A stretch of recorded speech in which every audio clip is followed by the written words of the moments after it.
In the late 80s, us kids couldn't get enough of Nintendo, as thanks to great and exciting 8-bit games, young gamers spent a huge chunk of their childhoods playing with power. Nintendo power. So much so, in 1989 a movie showcasing the awesome that was Nintendo came out, called TheWizard, where Fred Savage plays a kid called Corey, who comes from a broken down family, who helps his special needs brother Jimmy escape from a care facility, where the two plan to make a trip across country to California, where along the way they meet Jenny, who is also a teen heading across country, where the kids discover that although Jimmy has difficulties when it comes to communication skills, he's quite the genius when it comes to Nintendo games, where the three head out on an adventure to a video game competition tournament, where Corey and Jimmy's father and brother, played by Beau Bridges and Christian Slater, head out to find the boys, while trying to avoid an ill-meaning pesky child catcher, where the three young kids have an adventure like no other, where they encounter many obstacles along the way, including Lucas, who armed with his power glove was one of the most feared and radical gamers to come out of the 80s. Okay guys, time to play Super Mario Bros. 3 once again as we look into TheWizard, the movie that many claim is just one big Nintendo advert disguised as a kid's drama movie. So let's look into 10 amazing facts about TheWizard to try and discover what it is about this movie that made all us late 80s and early 90s kids fall in love with it, and still have a nostalgic love for it. So, let's check it out!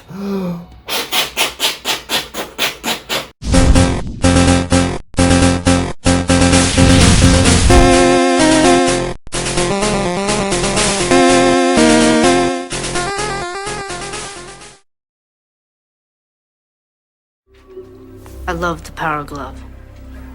It's so bad. Number 10. TheWizard was pitched as a video game version of Tommy. The genesis of TheWizard started when Nintendo had a delay in products, particularly Super Mario Bros. 3 and Zelda 2: The Adventure of Link, where Nintendo decided to make up for the delay by featuring several Nintendo games in a feature film, in a sort of Nintendo-themed movie, in order to make the most of the enormous popularity of Nintendo at the time while distracting gamers from the delay. Director Todd Holland got involved in the project and pitched the idea to Nintendo to make TheWizard a modern version of Tommy, in which we see a gamer with intellectual disabilities being in tune with games. Tommy is a rock musical by the British band The Who, with the movie coming out in 1975 and being hailed as a musical masterpiece, only in Tommy it was pinball and in Wizard it was Nintendo games. So the ball got turning to make a movie about an isolated character with difficulties who also just happens to be a Nintendo super genius. California. Sadly though, unlike Tommy, TheWizard doesn't feature Jack Nicholson singing. Number 9. TheWizard came out the same time as a Nintendo-themed TV show.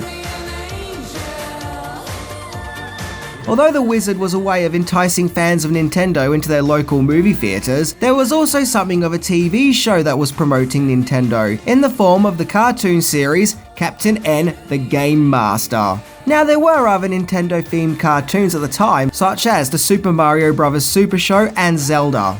But like TheWizard, Captain N: The Game Master feels like a showcasing of Nintendo games and products, where a young gamer is pulled into his TV, where he enters the world of Videoland, where he teams up with popular Nintendo characters like Mega Man and Simon Belmont.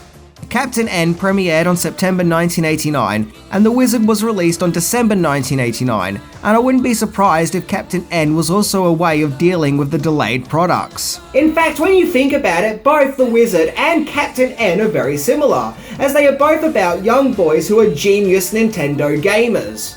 Number 8. Then of course there was Universal Studios.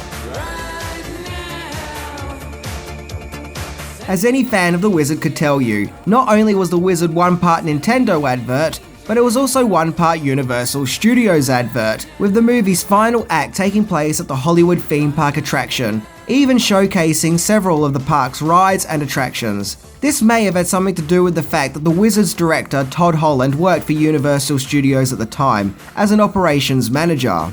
What's interesting about TheWizard's use of Universal Studios is the following year in 1990, a Universal Studios also opened up in Florida and Orlando. Almost Almost as if TheWizard was trying to pique everyone's interest in Universal Studios to promote their new resorts. Number 7. Props from other movies.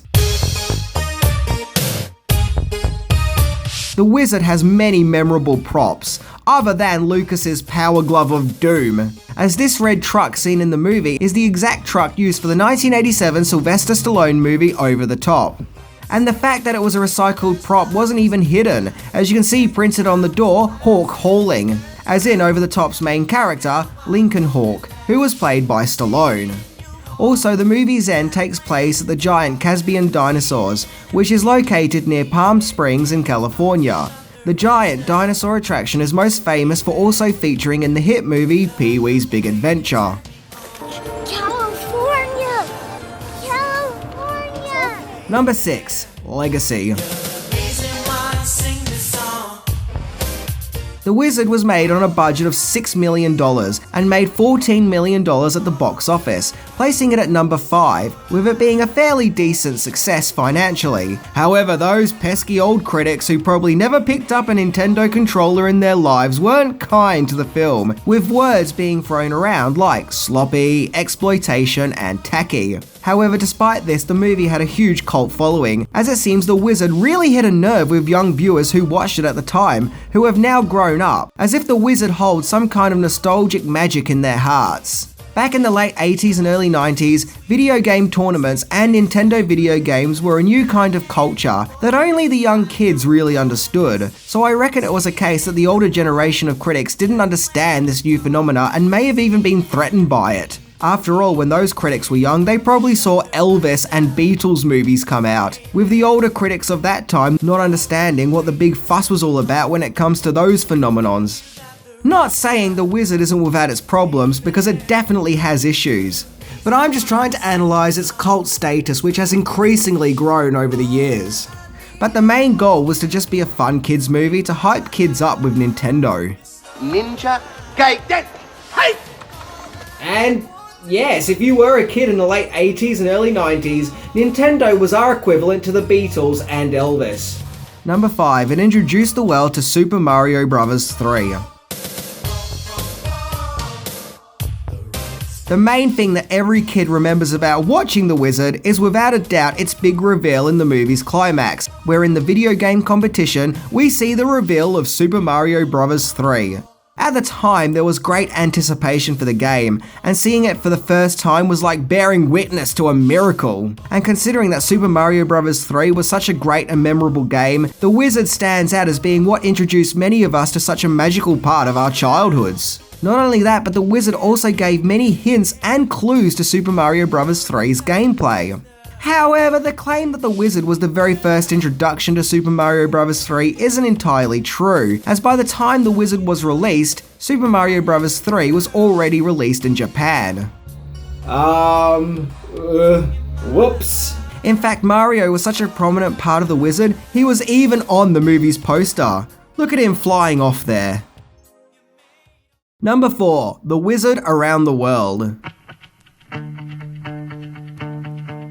The movie TheWizard gets its name from the main character Jimmy, who was literally a wizard when it comes to Nintendo games. But how did the movie's title change and translate to other parts of the world? Well, in Germany, the movie was called Joystick Heroes, which, let's be honest, sounds freaking awesome. In Brazil and Italy, the movie was called The Wizard of Video Games, which makes sense when you think about it. In France, it was called The Video Kid, along with it being called The Little Wizard in Spain, Game Over in Finland, Game Boy in Sweden, which is odd as the movie doesn't feature a Game Boy, and Child Genius in French Canada. However, the most curious translation TheWizard got was its Japanese release, to which it was called Sweet Road. I'm guessing that title is focusing on the road movie aspect? Number 3, ties to Rain Man.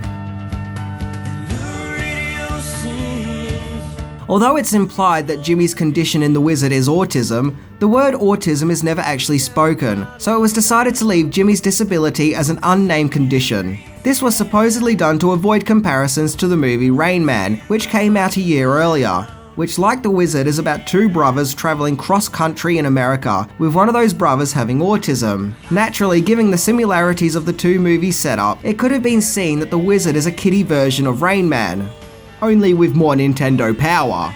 So not using the word autism was deliberately done to avoid comparisons to Rain Man. But still, some movie critics did see some comparisons and were vocal about it. Number 2, original cut of the movie.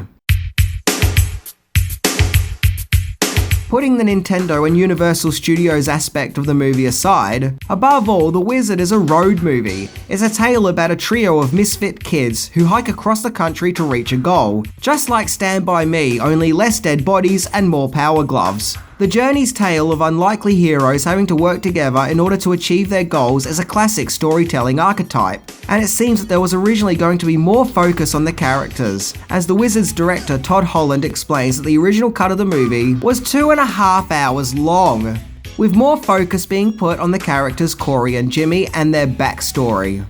California. A 2.5 hour version of The Wizard. I don't know if we should be happy or terrified. Maybe both. Number 1, Lucas is so badass he hangs out with Spider-Man.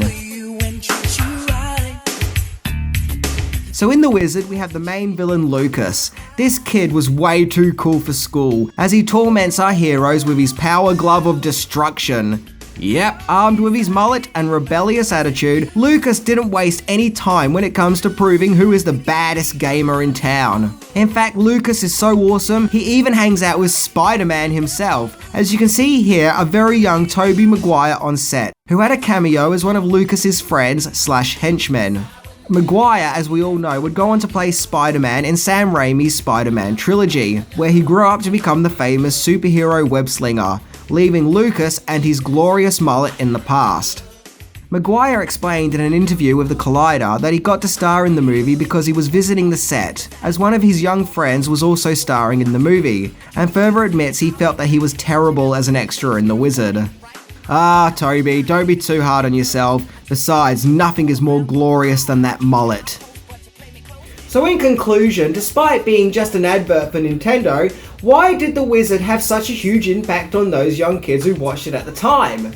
Could it be because of the fond memories of playing Nintendo? Or the exciting memories of the reveal of Super Mario Bros. 3? Or did us kids just fall in love with the story of 3 other kids going on an adventure without parental supervision?